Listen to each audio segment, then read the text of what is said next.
Hello po! Welcome po sa aking channel. Today, gagawa po tayo ng ube halaya. Sa mga hindi po nakakaalam, ganito po ang itsura ng ube. Usually, nabibili po siya sa mga palengke at hinugasan ko na po siya at kinube para mas mabilis maluto.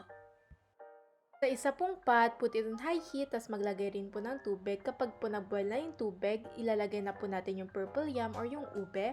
Tapos, hanggang sa maging malambot. Isisimmer lang po siya for about 10 minutes or until talaga maging malambot siya. Malalaman nyo pong luto na po yung purple yam kapag tinusok ng tinidor or kutsilyo, tapos wala na pong kahirap-hirap. Pagkatapos po nun, itanggal niya lang po yung tubig at iset aside hanggang sa maging cold. Kapag hindi na po mainit or kaya ng hawakan, balatan lang po siya gamit ang kutsilyo, tapos ilagay na po siya sa food processor or i-chop nyo po siya, finely chop gamit ang kutsilyo.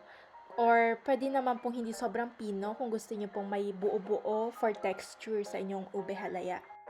Like I said, kung wala pong food processor, pwede po talaga siyang i-chop gamit ang kutsilyo. At ito na pong ingredients para sa ube halaya: condensed milk, evaporated milk, sugar, I use brown sugar po, tapos butter.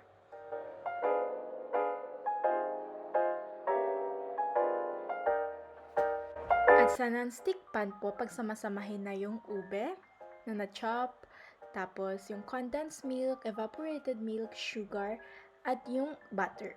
At i-mix-mix lang po siya until makuha niyo po yung desired consistency. Ang ginagawa ko lang po dito, bini-break apart ko po siya para hindi po masyadong magsama-sama yung mga ube.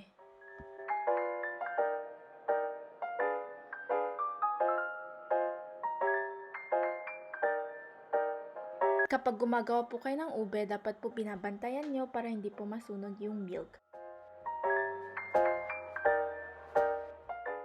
By this point, pwede na pong i-off nyo na yung heat kapag ganito po yung consistency na gusto nyo, medyo basa. Pero akin po kasi gusto ko yung malapot, kaya i-stop ko na po siya kung ganito na po yung consistency. Pero personal preference ko po yan. Pwede nyo na po itong i-serve or i-ref. Thank you so much for watching. Sana po nagustuhan nyo.